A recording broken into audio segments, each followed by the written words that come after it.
हाँ तो प्यारे बच्चों, महक क्लासेज में एक बार फिर से आप सभी बच्चों का स्वागत है। तो बच्चों, आज अपन बात करेंगे क्लास 5th के पर्यावरण विषय के बारे में, जो आपका मतलब 16 अप्रैल को होने वाला है। ठीक है, तो चलो वीडियो को जल्दी से स्टार्ट करते हैं।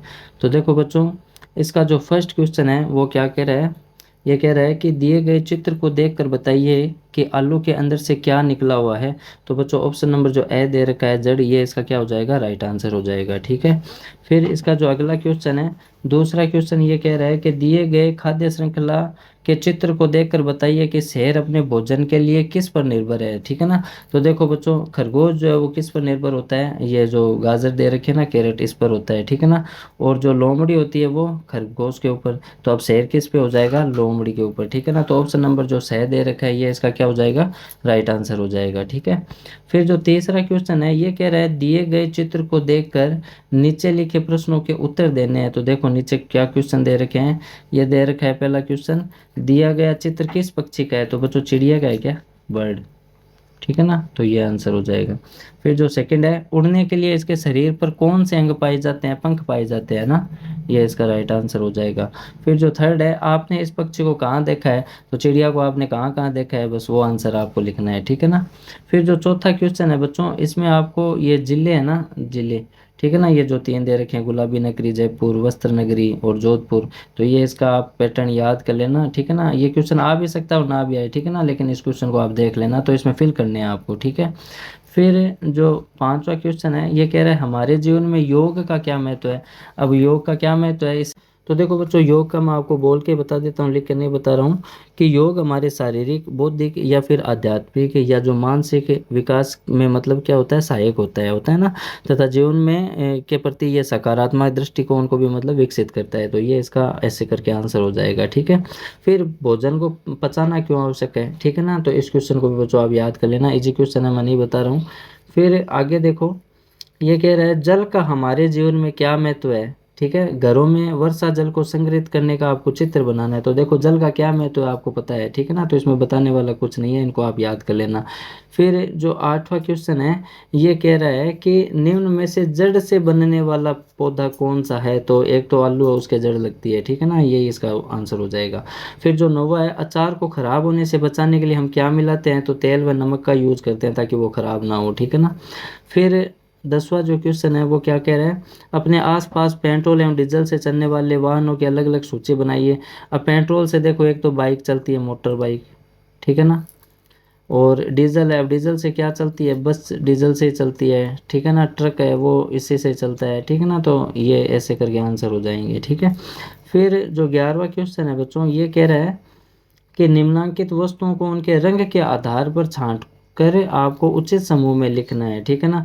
तो देखो, अब देखो जिसमें दूध और दही ये सेम रंग के होते हैं ना, तो और नमक भी इन्हीं में आ जाएगा, ये सेम कलर के ही तो पूछा है। ठीक है ना, उन रंग के आधार पर। तो ये तीन तो देखो सेम होते हैं। ठीक है ना। फिर नीम की पत्ती, देखो एक नीम की पत्ती और ये आंवला, ये दोनों के कलर लगभग सेम होते हैं। ठीक है ना। तो ऐसे करके आपको बच्चों लिखना है। ठीक है ना, एक अंगूर भी इसी में आ जाएगा, अंगूर भी इसी में आ जाएगा, ये भी ग्रीन होता है। ठीक है ना। फिर येलो कलर में देखो नींबू आ जाएगा। फिर बूंदी के लड्डू सॉरी, बूंदी के लड्डू, ये भी क्या होते हैं, येलो ही होते हैं ना। तो ऐसे करके आपको समूह में लिखने हैं। ठीक है ना। फिर ये देखो सफ़ेद रंग में कौन से आ रहे हैं, तो इसमें एक तो देखो नमक आ जाता, एक दूध आ जाता, ठीक है, एक दही आ जाता। तो ऐसे करके आपको लिखना है। पीले रंग में एक तो वो लड्डू बता रखे थे, ठीक है ना, एक नींबू था, ठीक है। अब ग्रीन कलर में एक तो अंगूर थे, ठीक है। तो ऐसे करके लिखना है बच्चों, एक पत्तियां थी शायद, ऐसे से था। ठीक है, फिर ये कह रहा है राजस्थान के किन्हीं 3 किलों के नाम बताने हैं। तो ये क्वेश्चन भी आप याद कर लेना बच्चों। ठीक है, फिर जो 13वां है ये कह रहा है भू संकलन से आप क्या समझते हैं, अपने शब्दों में आपको आंसर देने हैं। ठीक है, फिर भवन निर्माण के लिए कौन कौन सी सामग्री आसपास मिलती है एवं कौन कौन सी सामग्री दूसरी जगहों पे मंगवानी पड़ती है। ठीक है ना, तो ये देखो दोनों पॉइंट दे रखा है, आस पास मिलने वाली सामग्री और दूसरी जगह मिलने वाली सामग्रियाँ, तो इनमें आपको लिखना है। ठीक है, फिर जो 14 क्वेश्चन है, नदी के पानी तथा गड्ढे के पानी में क्या अंतर है। अब नदी का पानी देखो साफ और स्वच्छ होता है और गड्ढे का पानी थोड़ा गंदा भी होता है। ठीक है ना, तो अंतर आपको बताना है, तो ऐसे करके आंसर लिखना है बच्चों। ठीक है, फिर ये कह रहा है बावड़िया का पानी गंदा नहीं हो इसके लिए हमें क्या करना चाहिए। ठीक है ना, तो हमें सुरक्षा के उपाय बताने हैं कि बावड़ी का पानी मतलब गंदा ना हो। ठीक है ना। फिर आगे 15वां क्वेश्चन क्या कह रहा है, ये कह रहा है किसान से खेती के बारे में जानकारी प्राप्त करनी हो तो आप उससे क्या क्या पूछेंगे, 3 प्रश्न बनाकर लिखने हैं, ठीक है ना। तो 3, अब खेती के बारे में आपको जानना है, ठीक है ना। तो खेती से रिलेटेड आपको 3 प्रश्न बनाने हैं, ठीक है ना। तो आप कर सकते हो बच्चों, ठीक है। फिर जो 16वां क्वेश्चन है ये क्या करे, नीचे दिए गए चित्र को देखकर कारीगर से भवन निर्माण के बारे में जानकारी प्राप्त करने के लिए कौन कौन से प्रश्न आप पूछेंगे, ठीक है ना। तो ये वाला और ये ऊपर वाला लगभग सेम ही थे, वो खेती से रिलेटेड था। और ये मतलब ये जो है मतलब भवन से निर्माण, मतलब ये सॉरी ये भवन निर्माण से मतलब संबंधित है, ठीक है ना। तो इसको आपको करना है बच्चों। फिर जो आगे 17वां क्वेश्चन है ये कह रहा है कि बर्फीले पहाड़ों पर फिसलने के बचाव के लिए पर्वतारोही किसका उपयोग करते हैं, ठीक है ना। तो इनमें आपको देखो ये ऑप्शन दे रखे हैं, ठीक है, लेकिन नुकीले कील वाले जूते ज़रूर यूज़ करते हैं, ठीक है ना, इनका यूज हो जाएगा।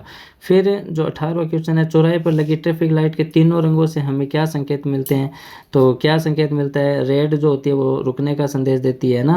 तो वो तीनों लाइट के आपको उपयोग बताने हैं, ठीक है ना। फिर जो 19वां क्वेश्चन है उसमें पूछा है कि वायु प्रदूषण के प्रति जागरूकता के 2 स्लोगन यानी नारे लिखने हैं वायु प्रदूषण से संबंधित, ठीक है। फिर जो सेकंड पॉइंट है, आपका चयन पर्वतारोहण के लिए किया गया है, आप इसके लिए क्या पूर्व तैयारी करेंगे, योजना बनाकर आपको लिखना है, ठीक है ना। फिर जो आगे है,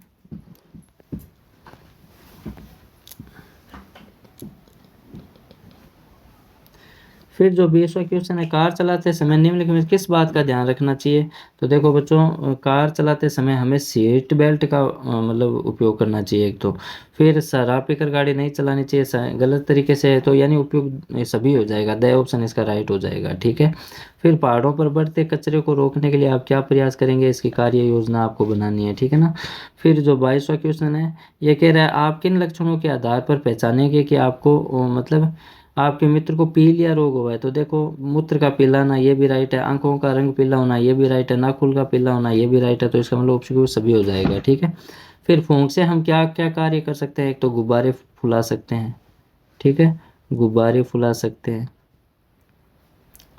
फर्स्ट तो यही हो जाएगा। तो बच्चों मतलब माइंड के सारे क्वेश्चन है, ठीक है ना, थोड़ा दिमाग लगाना है कि हमें क्या करना है इनके अंदर, ठीक है ना। तो इन क्वेश्चंस को आप तैयार करना बच्चों।